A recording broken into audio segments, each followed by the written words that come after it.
Buenos días, mis queridos hermanos. Le ruego a nuestro Dios que nos envíe su Espíritu, que nos capacite para poder entender su verdad, su realidad, su perspectiva.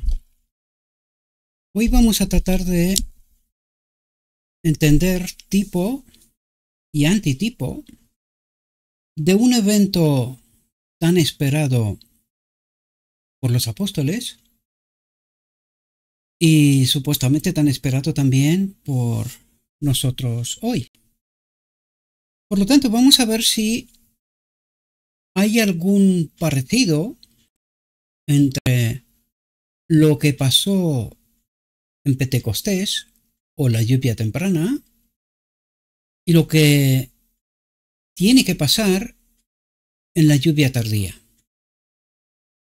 Por lo tanto, vamos a entrar en nuestra reflexión que tiene como título La efusión del Espíritu y vamos a tratar de analizar los acontecimientos de aquel momento y lo que está pasando hoy, porque creo que hay muchísimo parecido, pero por desgracia el pueblo de Dios no está al tanto, por lo tanto no comprende la realidad del momento en el cual vivimos, ¿verdad?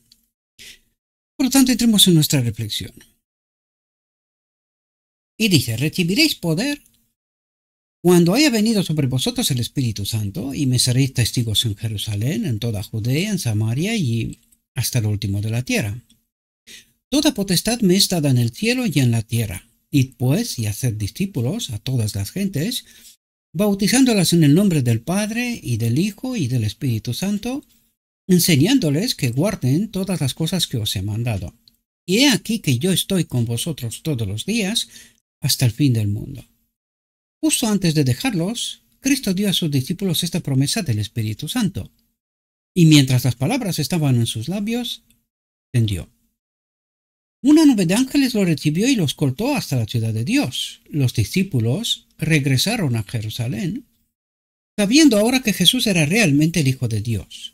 Su fe no se nubló y esperaron el cumplimiento de la promesa, preparándose mediante la oración. Atentos, porque esto nos toca a nosotros. Hemos hablado que estamos hablando de tipo, antitipo. Dice, preparándose mediante la oración para el bautismo del Espíritu Santo.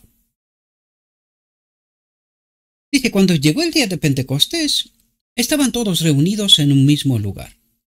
Y de repente vino del cielo un estruendo como de un viento recio que soplaba, al cual llenó toda la casa donde estaban sentados.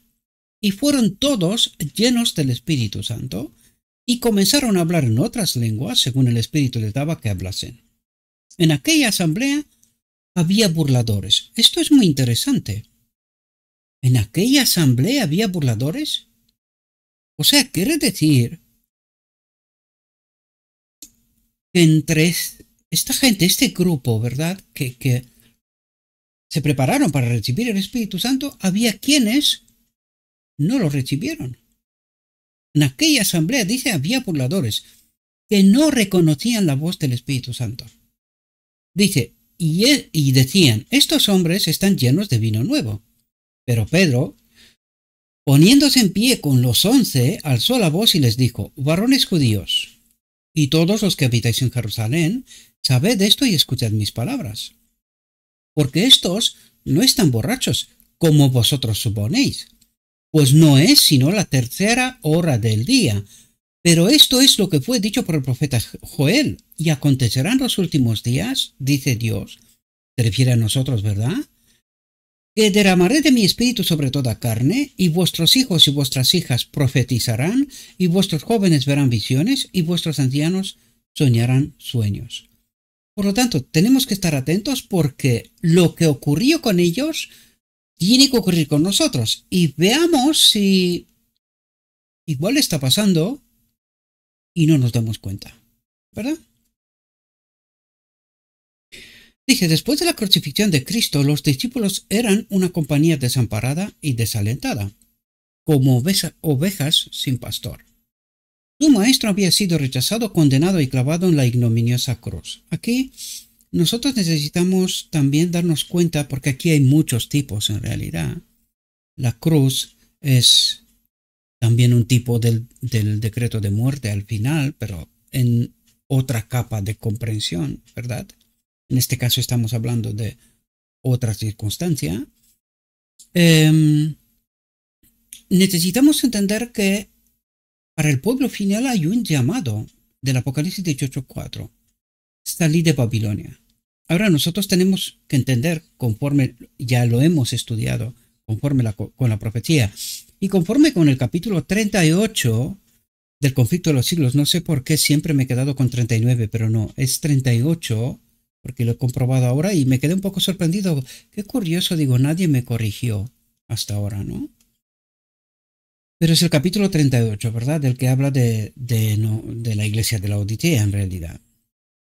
Pues debemos de entender que también esto es un tipo para todos aquellos que han de salir de las iglesias, o de la iglesia de Laodicea, ¿verdad? Teniendo en cuenta que las demás están en apostasía desde hace más tiempo todavía.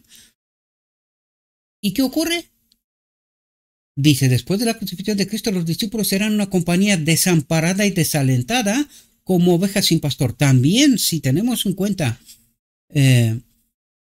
la visión del tren rápido, donde se ve que todo el mundo estaba en el tren conducido por el enemigo, ¿verdad? Pero a la pregunta de ¿dónde está el pueblo de Dios?, ve un grupo pequeño yendo por el campo, ¿verdad? Pues tipos antitipos, ¿verdad? No hay un líder, no hay un liderazgo, no hay otro que no sea Jesús, ¿verdad? Por lo tanto, dice, su maestro había sido rechazado, condenado y clavado en la ignominiosa cruz. Desdeñosamente los sacerdotes y gobernantes judíos habían declarado, salvó a otros, a sí mismo no puede salvarse, dice, si es el rey de Israel, que baje ahora de la cruz y le creeremos. ¿Esto sería verdad? Vamos a ver si es verdad, queridos, porque es cierto. Jesús no bajó de la cruz, y menos mal que no lo hizo, ¿verdad? Pero resucitó. Hizo mucho más que bajar de la cruz. ¿Le creyeron? Vamos a ver si le creyeron. Entonces, ¿y hoy? Porque curiosa declaración, ¿verdad? Que baje y le creemos. Hizo mucho más que esto. No bajó de la cruz, murió después de 3 días, tal como la profecía lo declaraba. Resucitó y le creyeron. Ay, dice, pero la cruz, ese instrumento de vergüenza y tortura, trajo esperanza y salvación al mundo. Porque es ahí donde Jesús le quita el dominio al enemigo, ¿verdad? En la cruz. Pero por eso la llama ese instrumento de vergüenza y tortura. Porque en esencia no hubiese sido necesario si hubiésemos comprendido Jesús, su obra y quién era Él. Desgraciadamente, ni siquiera hoy se comprende esta realidad.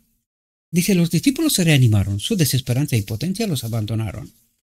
Su carácter se transformó y se unieron en lazos de amor cristiano. No eran más que hombres humildes, sin riquezas y sin más armas que la palabra y el Espíritu de Dios. Y esta tiene que ser nuestras armas al final del tiempo, queridos. Un carácter renovado. La palabra y el Espíritu. Dice, considerados por los judíos como simples pescadores.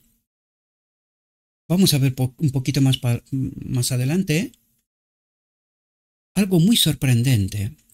¿Quién dará el mensaje del tercer ángel al final del tiempo, en la lluvia tardía? Dice, sin embargo, con la fuerza de Cristo salieron a dar testimonio de la verdad y a triunfar sobre toda oposición. Revestidos de la panoplia divina, salieron a contar la maravillosa historia, atentos, del pesebre y de la cruz. Como decía antes, ni siquiera hoy el cristianismo entiende esta realidad, porque el enemigo con lo que pasó en Pesebre, mandó a todo el cristianismo de una manera más directa o de una manera indirecta en la Inmaculada Concepción. En esta tierra vino un Dios, que es lo que cree el cristianismo, ¿verdad? Aunque muchos dicen, no, Jesucristo es un hombre, en realidad no lo creen. ¿Por qué? Pues pregúntenle qué pasó en la cruz. Y entenderán que de una manera directa, hay religiones que predican de una manera directa la doctrina de la Inmaculada Concepción, o de una manera sutil e indirecta, también predican la Inmaculada Concepción. Porque no se dan cuenta qué pasó en la cruz y quién es el hombre Jesucristo. Dice, sin honores y reconocimiento terrenales, fueron héroes de la fe, de sus labios salieron palabras de elocuencia divina que estremecieron al mundo. Los que habían rechazado y crucificado al Salvador esperaban encontrar a los discípulos desanimados y cabizbajos, dispuestos a renegar de su Señor. Oyeron con asombro el testimonio claro y audaz de los apóstoles, dado bajo el poder del Espíritu Santo en la lluvia temprana, antitipo, en la lluvia tardía, bajo el poder del Espíritu Santo, se dará el mensaje final, ¿verdad? Dice, los discípulos obraron y hablaron como su maestro había obrado y hablado, y todos los que los oyeron dijeron, han estado con Jesús y han aprendido de él. Esto es algo muy curioso. ¿Tenemos la capacidad de detectar a los que caminan con Jesús? ¿A los que predican la verdad de Jesús, la fe de Jesús? ¿Tenemos ese discernimiento, esta capacidad? Es muy importante, queridos, porque mucha gente será muy confundida al final del tiempo. Dije, mientras los apóstoles iban predicando a Jesús por todas partes, hacían muchas cosas que los gobernantes judíos no aprobaban. ¿Estará pasando esto en nuestras iglesias hoy también? Que los verdaderos hijos de Dios, los 144.000, que guardan los mandamientos y tienen la fe de Jesús, están procurando ser. Dice, la gente sacaba a la calle a sus enfermos y a los atormentados por espíritus inmundos. Las multitudes se reunían a su alrededor y los que habían sido curados gritaban alabanzas a Dios y glorificaban el nombre de aquel a quien los judíos habían condenado, coronado de espinas y hecho azotar y crucificar. Aquí yo tengo que preguntaros algo. Ellos curaron físicamente, pero cuando la palabra de Dios convierte a una persona, ¿qué nos dice el Evangelio que es esto? El mayor de todos los milagros es curar de la enfermedad del pecado. Tipo antitipo, queridos. Dice, Jesús era ahora ensalzado por encima de sacerdotes y gobernantes.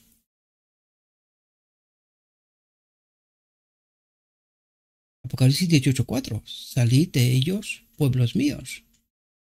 Jesús será ahora ensalzado.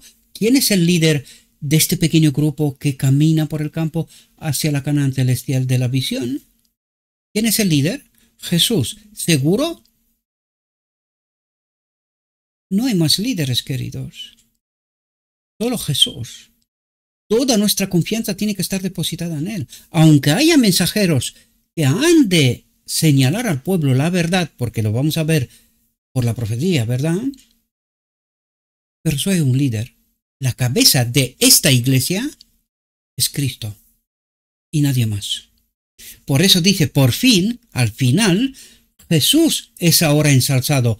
Jesús es colocado en el sitio que le corresponde en su iglesia, en la verdadera iglesia, en la única iglesia de todos los tiempos. Dice, por encima de sacerdote y gobernante. Y existía el peligro de que las doctrinas de los rabinos fueran desacreditadas. ¿Doctrinas de quién? ¿De Dios? No, queridos. De rabinos. Ojo al final del tiempo. Enseguida lo veremos, ¿verdad? Dice, pues los apóstoles estaban incluso declarando que Cristo había resucitado de entre los muertos. Totalmente contrario a las doctrinas de los rabinos, de alguno de ellos, ¿verdad? Dice, los dirigentes judíos se creían competentes para decidir lo que los apóstoles debían hacer y enseñar. ¿Y hoy?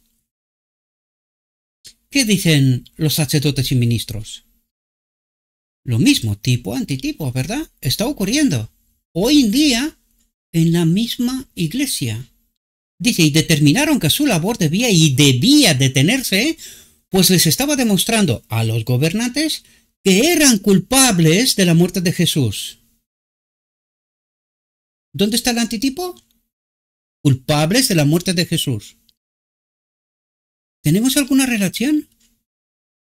Ah, pues sí, la visión de los dos tronos. Jesús dirige al pueblo del lugar santo al lugar santísimo, les dice, espérenme, me voy a la boda y luego vuelvo a por vosotros. ¿Qué ocurre mientras? Uno detrás de otro se van del lugar santísimo al lugar santo, adulterando en una relación con el enemigo. ¿Lo han matado? Tipo, antitipo, queridos. Aquí lo tenemos. Dice, vieron también que los conversos a la fe se multiplicaban. Entonces se levantó el sumo sacerdote y todos los que estaban con él, es la secta de los saduceos, que sostienen que no habrá resurrección de los muertos.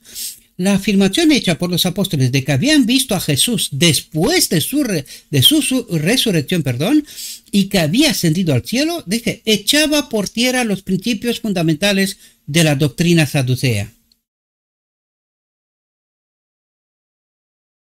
¿Algún antitipo? La lluvia tardía y la boda del cordero. Este es el antitipo. Un Jesús resucitado que obra. Podríamos decir también el cuarto ángel de Apocalipsis, que por su obra se está formando al final del tiempo a esta cabeza de la iglesia que es Jesucristo, un cuerpo. Ha de formar un cuerpo. El número de los que han de ser salvos. También lo veremos en la profecía, ¿verdad? Dice, esto no debía permitirse. Llenos de indignación, los sacerdotes impusieron violentamente las manos a los apóstoles y los metieron en la cárcel común. Eso está ocurriendo y todavía ha de ocurrir, ¿verdad? Con el tema del decreto de muerte. O con la ley dominical y previo al decreto de muerte, ¿verdad? Dice, los discípulos no se sintieron intimidados ni abatidos por este trato. Cuidado, tipo, antitipo. No se sintieron intimidados. Los 144.000 son valientes, que no velan por su vida, sino por el honor y la gloria de Dios. Dice, las palabras de Cristo en su última lección a ellos fueron traídas a sus mentes por el Espíritu Santo. El que tiene mis mandamientos y los guarda, ese es el que me ama, y el que me ama será amado por mi Padre, y yo le amaré y me manifestará a él. Cuando venga el Consolador, a quien yo os enviaré del Padre, el Espíritu de verdad, que procede del Padre, él dará testimonio de mí, vosotros también daréis testimonio, porque habéis estado conmigo desde el principio. Es interesante así. Dice, cuando venga el Consolador, a quien yo os enviaré del Padre. Hay alguna doctrina errada por ahí que circula hoy día, ¿verdad? Que Jesucristo también es el Espíritu Santo. Dice, os echarán de la sinagoga y aún viene el tiempo en que cualquiera que os matare pensará que hace servicio a Dios. ¿Está ocurriendo esto? Justo en la iglesia. Mientras proclamas la verdad, te marginalizan, te excluyen, te echan fuera, te matan. Tipo, antitipo, ¿verdad?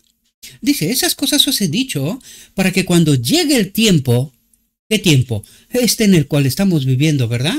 Dice, os acordéis de que os hablé de ellas, ¿verdad? Dice, en la nación judía, aquellos a quienes el Señor había hecho depositario de la verdad, cuidado, tipo, antitipo, habían demostrado ser infieles a su confianza y el Señor eligió a otros para hacer su obra. ¿Alguna semejanza con lo que está ocurriendo hoy? Claro, Apocalipsis 3. Dice, en la nación judía, aquellos a quienes el Señor había hecho depositarios de la verdad, en el tipo. Y en el antitipo. 1844, la iglesia de la Odisea, recién nacida, depositarios de la verdad, al final del tiempo. Y dice, habían demostrado ser infieles, en tipo y en antitipo. Os acabo de explicaros antes, Jesús sale del lugar santo, entra en el lugar santísimo, esa compañía lo acompaña por un momento, Jesús le dice, espérenme, ¿qué ocurre? Uno detrás de otro se van de vuelta al lugar santo. Tipo antitipo, habían demostrado ser infieles a su confianza. ¿Qué ocurre? Apocalipsis 3, el candelabro es retirado. Y dice, y el Señor eligió a otros para hacer su obra. ¿Quiénes son estos otros? Apocalipsis 18:4. Salí de medio pueblo mío. ¿A quién? A los fieles. Y aquellos que salen de medio de la Babilonia, es decir, de las iglesias o de la iglesia, que en este caso nos referimos a la Odisea, nación judía, en tipo, nación la Odisea en antitipo, depositarios de la verdad, ¿verdad? Dice, en su ceguera estos líderes dieron rienda suelta a los que llamaban justa indignación contra los que estaban dejando de lado fábulas preciadas. ¿Entendéis? ¿Quién han de salir de medio? Dice, no admitían que existiera la posibilidad de que ellos mismos no entendieran correctamente la palabra, o que hubieran malinterpretado o aplicado erróneamente las escrituras. Actuaban como hombres que habían perdido la razón. Y esto es lo que veo yo fin de semana tras fin de semana. Tú tratas de explicarles la verdad y se niegan. Tú les estás diciendo, la Odisea ya no es el pueblo escogido por Dios. Lo digo antes, ¿no? Dios elige a otros. Y por eso yo os dirijo una y otra vez, estudien capítulo 39 de Conflicto de los Siglos, porque se refiere a la Odisea misma, ¿verdad? Alguna cosilla la leeremos nosotros hoy también, ¿verdad? Dice, ¿qué derecho tienen estos hombres, dicen los líderes de la iglesia, ¿verdad? Razonaban algunos de ellos, simples pescadores, a presentar ideas contrarias a las doctrinas que enseñamos al pueblo. Hoy todavía hay alguien que dice, no, pero solamente Gabriel predica estas cosas. Tienen razón, ellos saben bien lo que están diciendo. Pasan el tipo y pasan el antitipo. ¿Hay alguien dispuesto a comprender la verdad? Los tipos, al menos. Dice, ideas contrarias a las doctrinas que enseñamos al pueblo. Y hoy, pues igual. Dice el Dios, atentos, el Dios del cielo a veces comisiona a los hombres a predicar lo que es contrario a las doctrinas establecidas. ¿Quién hace esto? Dios. ¿Pero por qué lo hace? Porque el pueblo aquí en la tierra ha contaminado el evangelio hasta tal punto que la sana doctrina suena a apostasía. Y eso es lo que está diciendo. El Dios del cielo a veces comisiona a los hombres a predicar lo que es contrario a las doctrinas establecidas. Pero si esto ha pasado a lo largo de las escrituras, ¿qué hacían los profetas? Esto mismo. No siempre se debe obedecer a los hombres de autoridad, dice, aunque profesen ser maestros de la verdad bíblica. De noche, el ángel del Señor abrió las puertas de la cárcel y dijo a los discípulos, atentos, ¿quién es el ángel del Señor? El Espíritu Santo. Abrió las puertas de la cárcel y dijo a los discípulos, y atentos lo que le dice el Espíritu Santo, tipo, antitipo. Id, poneos en pie y decid al pueblo en el templo.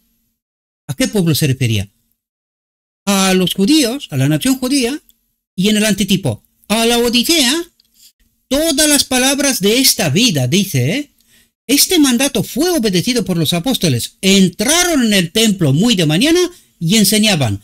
¿Cuál es el trabajo de los 144.000? Despertar y preparar un pueblo, queridos. De eso se trata. Dice, mientras tanto, vino el sumo sacerdote y los que estaban con él, y convocaron al consejo y a todo el senado de los hijos de Israel y enviaron a la cárcel para que los trajesen. Pero cuando llegaron los oficiales y no los hallaron en la cárcel, volvieron y dieron aviso diciendo: en verdad, hallamos la cárcel cerrada con toda seguridad y los guardas estaban fuera delante de las puertas. Pero cuando abrimos, no hallamos a nadie dentro. Aquí hay una pregunta para los 144,000. ¿Hay algo por cual temer, queridos? Si estamos acompañados por el Espíritu Santo, ¿hay algo por cual temer? Dice, la cárcel estaba sellada con toda seguridad. ¿Qué pasó? ¿Cómo salieron los apóstoles de ahí? Pues tipos antitipos, queridos. Nosotros tenemos que confiar exclusivamente en Dios. Exclusivamente en Dios. Él abre y cierra. Y es así como protege a su pueblo. Dice, oyendo esto el sumo sacerdote y el capitán del templo y los príncipes de los sacerdotes dudaban de ellos en que había de parar esto. Entonces vino uno y les dio aviso diciendo, he aquí, los hombres que pusisteis en la cárcel están en el templo enseñando al pueblo. ¿Dónde estaban? En el templo. ¿Algún miedo? ¿Hay algo por lo cual tienen que temer los 144,000? Tipo antitipo, queridos. Despierten. Y estén preparados para lo que venga. Porque muchas veces lo digo, pero no creo que se me entiende bien. Y todo esto por una razón. Porque desconocemos las Escrituras, mis amados. Y no estamos preparados para este momento. Dice, entonces fue el capitán con los oficiales y los trajeron sin violencia porque temían al pueblo que no los apedreasen. ¿Quién temían? Al pueblo. Vamos a ver si en el antitipo también pasa igual, ¿verdad? Dice, cuando los hubieron traído, el sumo sacerdote les preguntó diciendo, ¿no os habíamos mandado estrictamente que no enseñaseis en este nombre? ¿No es eso lo que está ocurriendo hoy en día en la iglesia?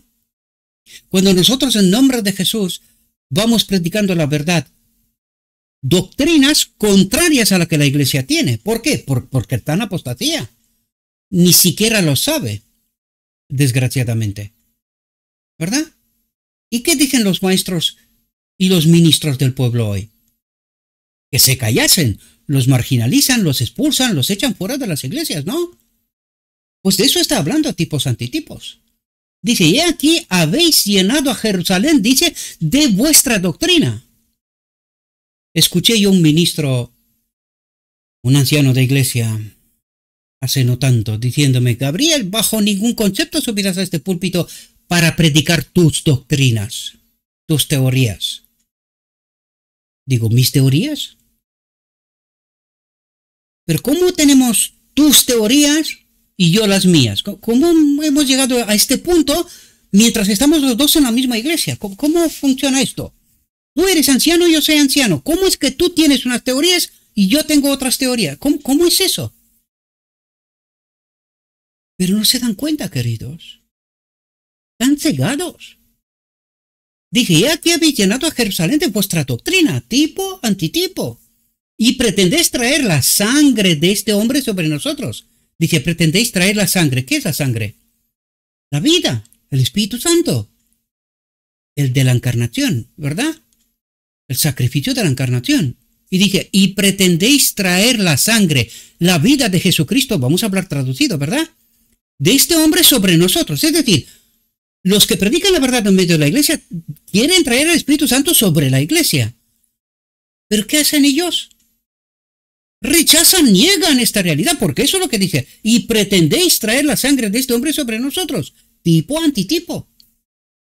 Dice, respondiendo Pedro y los otros apóstoles dijeron, es necesario obedecer a Dios antes que a los hombres. Atentos, 144,000. Dice, el Espíritu del Señor se movió sobre Gamaliel, fariseo y doctor de la ley, cuyo consejo fue, apartaos de estos hombres, dejadlos en paz, porque si este consejo o esta obra es de los hombres, en nada se consumará. Pero si es de Dios, no podréis derribarlo, no sea que seáis hallados luchando contra Dios. Y a él asintieron. Gamaliel, uno de ellos, ¿verdad? Atentos aquí. Dice, sin embargo, los atributos de Satanás controlaban de tal manera a los sacerdotes y gobernantes. Queridos, no lo sé si estamos atentos a la profecía, tipo antitipo. ¿Quién controla la iglesia? ¿Se entiende el Apocalipsis 3:20? O sea, Apocalipsis 3 en su conjunto. ¿Se entiende qué espíritu está en el marco de la iglesia y dónde está Jesús, que él está a la puerta? ¿Entendemos los tipos y antitipos? ¿Qué es lo que está diciendo aquí?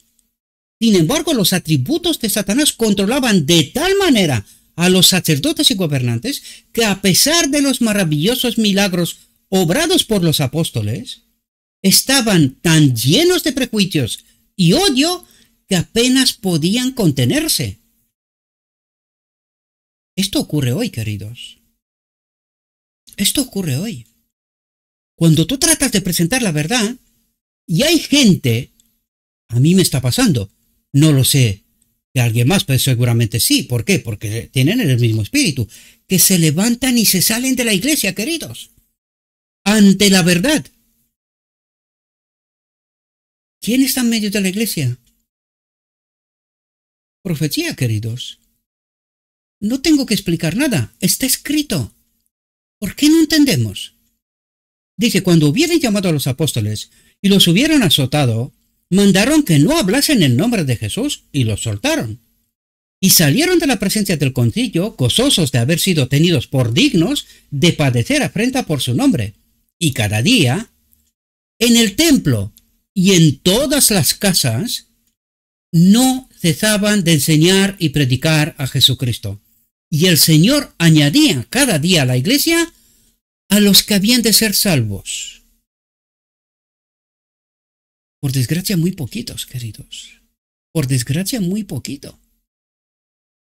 Porque el remanente final es un grupo pequeño, es un pueblo pequeño. No sé cómo, pero en la iglesia lo engrandece cada vez más.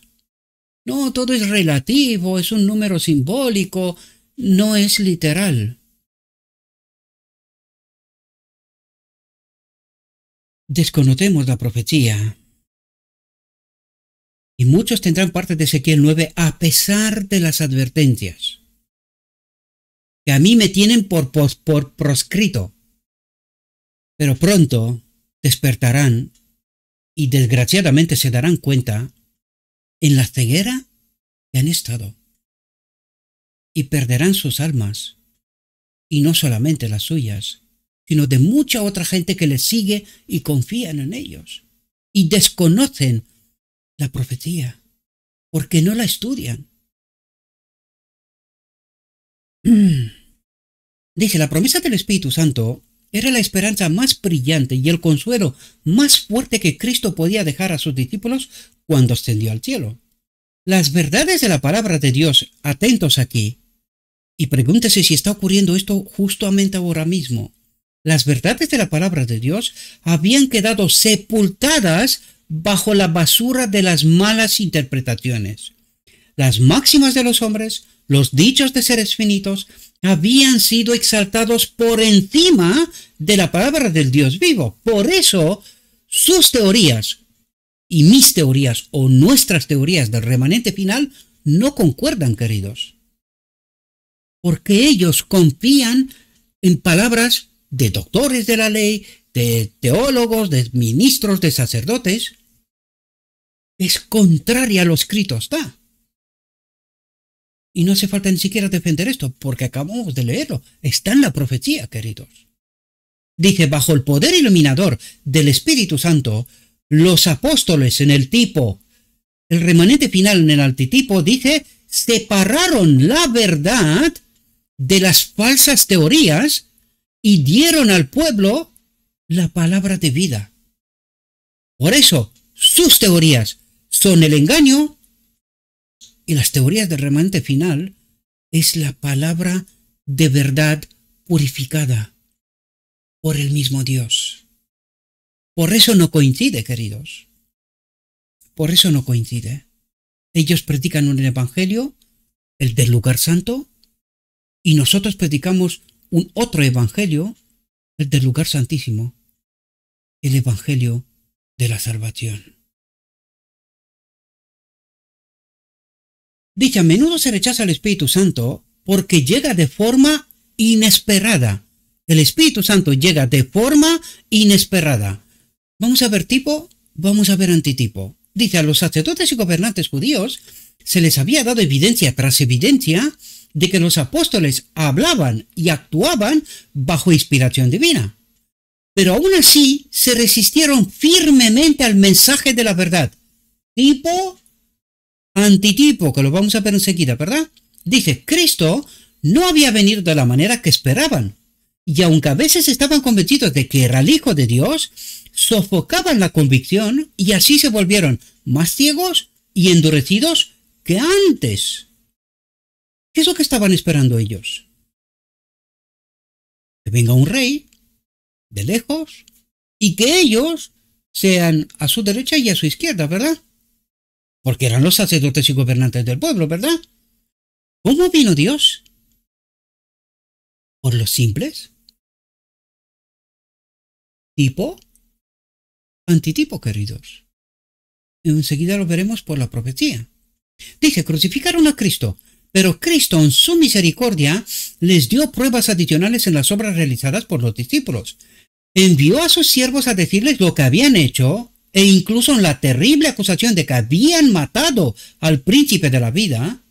Aquí deberíamos de preguntarnos, queridos, ¿por qué Dios les acusa de haberlo matado si la cruz era lo que necesitaban? Deberíamos de hacernos preguntas y ser capaces, por la gracia divina, de contestar correctamente a ellas. Dije, pero sintiéndose seguros en su propia justicia, en su propia teología, en su propia teoría, dije, los maestros judíos no estaban dispuestos a admitir que los hombres que los habían reprendido por crucificar a Cristo estaban hablando por la dirección del Espíritu Santo.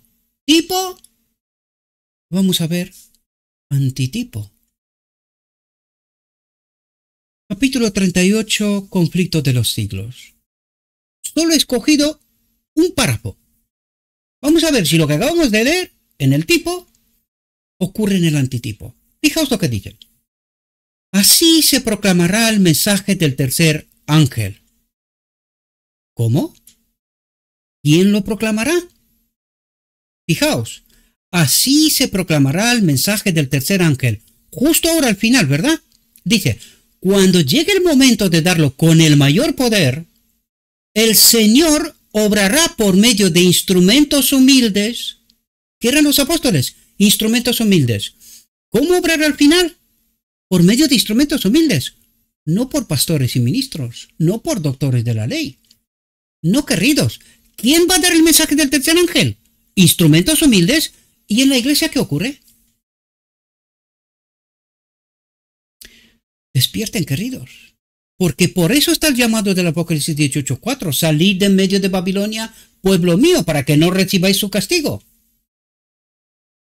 ¿Y quién ha de dar este mensaje? Los humildes. ¿Quién les escucha? ¿Los considera la iglesia? Vamos a ver si los considera. Dice, el Señor obrará por medio de instrumentos humildes, guiando las mentes de los que se consagren a su servicio. Los obreros serán calificados más bien por la unción del Espíritu que por el adiestramiento de las instituciones literarias, es decir, por institutos teológicos, ¿verdad? Dice, los hombres de fe y oración se verán obligados a salir. ¿Quién los obliga? El Espíritu Santo. Dice, los pecados de Babilonia quedarán al descubierto, se desenmascararán los temibles resultados de la imposición de las observancias de la Iglesia por la autoridad civil, las incursiones del espiritismo en medio de la Iglesia. Dice, el sigiloso, pero rápido progreso del poder papal en la Iglesia, queridos. Claro, ¿dónde está la Odisea? En el ecumenismo. ¿Quién dirige el ecumenismo? Roma. ¿Dónde está la iglesia de la Odisea? En el ecumenismo. Profecía, queridos. Desde hace tanto tiempo. ¿Quién la entiende? ¿Quién la entiende? Dice, estas solemnes advertencias conmoverán al pueblo. ¿Dónde se da el mensaje? En medio de la Odisea. Escucharán miles y miles de personas que nunca han oído palabras como estas. Dice, con asombro oirán el testimonio de que Babilonia es la iglesia. ¿Perdón? ¿Y qué es lo que dicen los ministros en medio de la iglesia? No, nosotros no, la iglesia no es Babilonia. Pero en este caso no hace falta que la diga yo.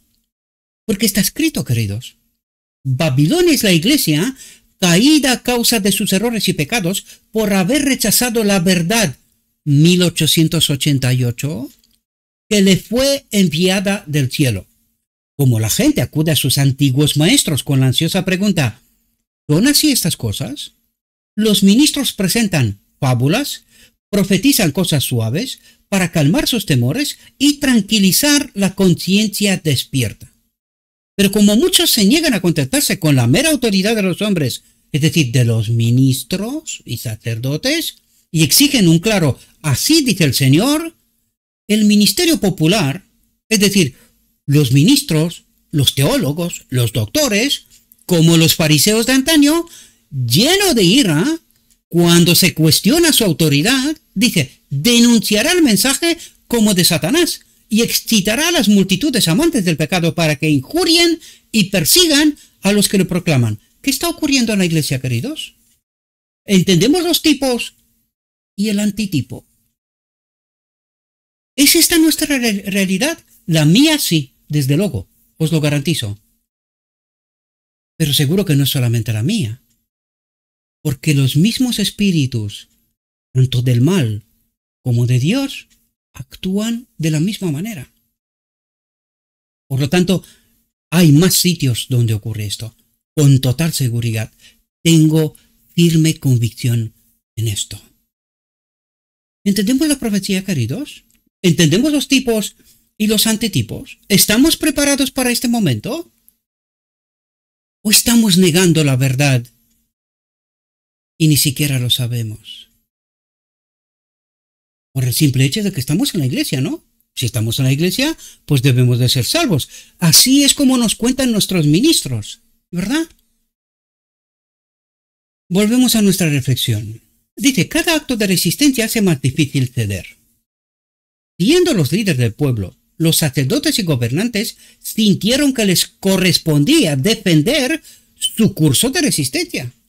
Ellos defendían sus teorías. Pues claro, ¿cómo no lo van a defender? Les pagaron por esto. Llevaban muchos años que deberían de haber predicado la verdad al pueblo y predicaron la mentira.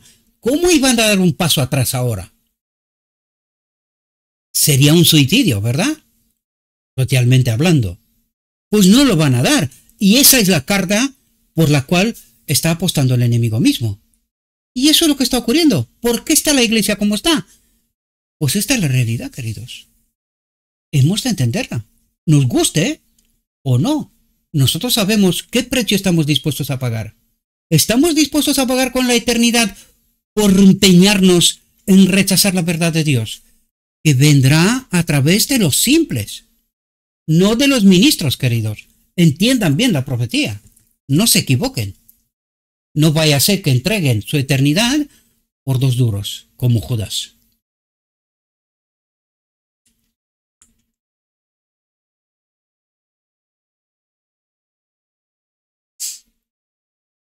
Dice, habiéndose comprometido a un curso de oposición a Cristo, cada acto de resistencia se convirtió en un incentivo adicional para seguir el mismo curso.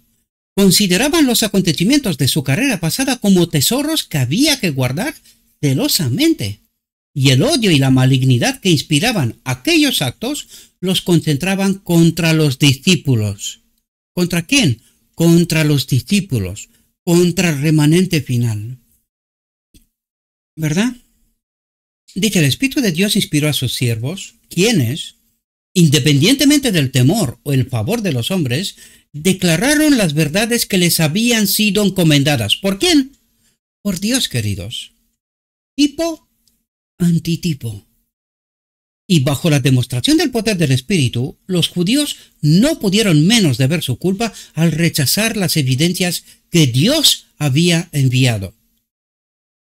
Que Dios había enviado. Estas no eran palabras de hombres. Pero no se dieron su perversa resistencia. Su obstinación se hizo más y más decidida y resultó en la ruina de sus almas. No fue solo porque eran culpables y merecedores de la ira, no solo porque habían dado muerte al Hijo de Dios, por lo que fueron excluidos de la salvación.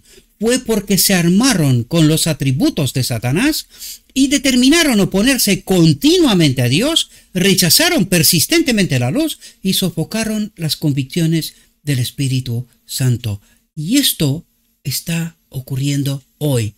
Cuando tú le estás diciendo a la gente que están bajo el dominio del enemigo, ¿y cómo lo sabemos? Porque rechazan la verdad. Profetizado. No lo creen. Se levantan y salen de la iglesia porque dicen, este tío está fuera de lugar. Me matarían si pudieran. Me matarían, pero no pueden. El espíritu que obra en los hijos de desobediencia, dice, obró en ellos, llevándolos a abusar de los hombres por medio de los cuales Dios hablaba. La malignidad de su rebelión se intensificaba con cada acto sucesivo de resistencia contra Dios y el mensaje que él había dado a sus siervos para declarar. Cada día en su negativa a arrepentirse, los gobernantes judíos reanudaban su rebelión, preparándose para cosechar lo que habían sembrado. Ezequiel 9, queridos. Esta es la realidad. La ira de Dios no se declara contra los hombres simplemente por el pecado que han cometido, sino porque deciden continuar en estado de resistencia porque repiten los pecados del pasado, a pesar de la luz y las pruebas que se les han dado. ¿Y quiénes deberían de conocer bien la historia y el pasado? Los ministros, los que dirigen al pueblo. ¿Y la profecía? ¿Y la luz? La realidad de este momento. ¿Y por qué se resisten? Buena pregunta, queridos. Cuando estás bajo posesión del enemigo, no eres capacitado para entender la verdad, aun si te la ponen por delante. No la ves, no la entiendes, porque no te deja el demonio. Esa es la realidad. Dice, si los jefes judíos se hubieran sometido, habrían sido perdonados, pero estaban decididos a no ceder. Su vanidad, su orgullo es más potente que la muerte eterna, queridos. ¿Cómo es posible esto? Solo hay una respuesta. Bajo la posesión del enemigo, no eres libre. No eres libre. De la misma manera, el pecador, por la continua resistencia, se coloca donde no conoce otra cosa que la resistencia. Y esto es lo que está ocurriendo, mis amados. Eso es lo que está ocurriendo. Después de rechazar el mensaje que les trajo Noé, se abandonaron al pecado como nunca antes, duplicando la enormidad de sus prácticas corruptoras. Los juicios que Dios trajo sobre el mundo antediluviano lo declararon incurable. La destrucción de Sodoma demostró que los habitantes de la ciudad más hermosa del mundo eran incorregibles en el pecado. Los que se niegan a reformarse aceptando a Cristo no encuentran nada reformador en el pecado. Sus mentes están dispuestas a llevar a cabo su propósito de rebelión y no son, y nunca serán, forzados a la sumisión, como predican hoy. No, pecamos hasta que Cristo viene. Cuando viene Cristo, ahí 5 minutos antes, pues nos cambiará y tal. Dios dice, os estáis equivocando. Nunca serán forzados a la sumisión. Nunca. Así que, o entienden ahora y se someten a Dios, o morirán.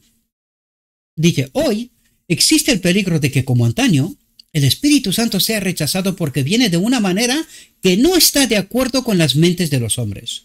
Debido a que viene no para alabar a los hombres o para construir sus teorías erróneas, sino para reprender al mundo del pecado, de la justicia y del juicio venidero, muchos se apartan de él. ¿Cómo viene el Espíritu Santo? Por los simples, queridos. ¿Qué es lo que hace la iglesia? Huye despavorida. Teorías erróneas. El enemigo. ¿Qué están haciendo? Pues huyendo hacia la muerte. Al tren rápido, ¿verdad? Dicen, no están dispuestos a cambiar su propia justicia, que es injusticia, por la justicia de Cristo, que es verdad pura. La justicia de Cristo, verdad pura y no adulterada. Por lo tanto, los que tengan el Espíritu deben de tener la sana doctrina. Y en esto serán unidos. Esta será la iglesia unida en espíritu y verdad. En verdad no pura, no adulterada. Mientras hay verdad adulterada, no está Cristo ahí. Están engañados. No está Cristo allí. Dice, el Espíritu Santo no adula a nadie, ni obra según el designio humano. Y si viene como reprensor, corresponde al hombre oír y obedecer su voz. Hoy existe el peligro de que, como antaño, el Espíritu Santo sea rechazado porque viene de una manera que no está de acuerdo con las mentes de los hombres. Debido a que viene no para alabar a los hombres o para construir sus teorías erróneas, sino para estos... Lo he repetido. Sí, está repetido. Os pido disculpas. Necesitamos orar por la impartición del Espíritu Divino como remedio para las almas enfermas de pecado. Las verdades superficiales de la revelación, hechas claras y fáciles de entender, son aceptadas por muchos como si superaran todo lo que es esencial. Pero el Espíritu Santo, obrando sobre la mente, despierta un ferviente deseo por la verdad no corrompida por el error. Y estos son el pueblo final, los que se santifican en toda la verdad, echan fuera toda falsa doctrina. El que realmente desea conocer la verdad no puede permanecer en la ignorancia, porque la preciosa verdad recompensa al buscador diligente. Necesitamos sentir el poder convertidor de la gracia de Dios, y exhorto a todos los que han cerrado su corazón contra el Espíritu de Dios a que abran la puerta y supliquen fervientemente: quédate conmigo. ¿Por qué no postrarnos ante el trono de la gracia divina, rogando que el Espíritu de Dios sea derramado sobre nosotros como lo fue sobre los discípulos? Su presencia ablandará nuestros duros corazones y nos llenará de alegría y regocijo, transformándonos en canales de bendición. El Señor quiere que cada uno de sus hijos sea rico en fe, y esta fe es el fruto de la obra del Espíritu Santo en la mente. Habita en cada alma que la recibe, hablando a los impenitentes con palabras de advertencia y señalándoles a Jesús, el Cordero de Dios, que quita el pecado del mundo. Hace resplandecer la luz en la mente de los que procuran cooperar con Dios, dándoles eficacia y sabiduría para hacer su obra. El Espíritu Santo nunca deja sin ayuda a un alma que busca a Jesús. Toma las cosas de Cristo y se las muestra al buscador. Y si la mirada se mantiene fija en Jesús, la obra del Espíritu no cesa hasta que el alma es conformada a su imagen. Por lo tanto, todos pueden comprender el Evangelio, queridos. Todos pueden, si quieren. Por la bondadosa influencia del Espíritu, el pecador es cambiado de espíritu y propósito hasta que llega a ser uno con Cristo. Su afecto por Dios aumenta, tiene hambre y sed de justicia, y al contemplar a Cristo es cambiado de gloria en gloria, de carácter en carácter, y se asemeja cada vez más a su Maestro. Cristo se forma en su interior y por su Espíritu cumple la promesa: no te desampararé ni te dejaré. El Consolador, que es el Espíritu Santo, a quien el Padre enviará en mi nombre, Él os enseñará todas las cosas y os recordará todo lo que yo os he dicho. Y esta es la ropa blanca que ha de recibir el pueblo final, queridos, para poder acudir a la boda del Cordero. ¿Cuál es la ropa blanca? Un carácter puro. Cristo se forma en su interior. Esta es la ropa blanca. Aquí se termina nuestra reflexión, mis queridos hermanos. Le ruego a nuestro Dios que nos envíe su Espíritu, que nos capacite, que tengamos el discernimiento necesario para entender los tipos y nuestra realidad, queridos, porque se está revelando bajo nuestros ojos. Pero desgraciadamente, la grandísima mayoría no la comprenderá, porque confían en el hombre, no se revisten de Cristo. Le ruego a nuestro Dios que nos envíe su Espíritu, que nos capacite, que podamos entender su verdad, su realidad, su perspectiva, y entendiendo, hagamos nuestra elección. Os deseo, mis queridos hermanos, que tengáis un próspero día. En todo lo que os he dicho, os lo he dicho en nombre de Cristo Jesús. Amén.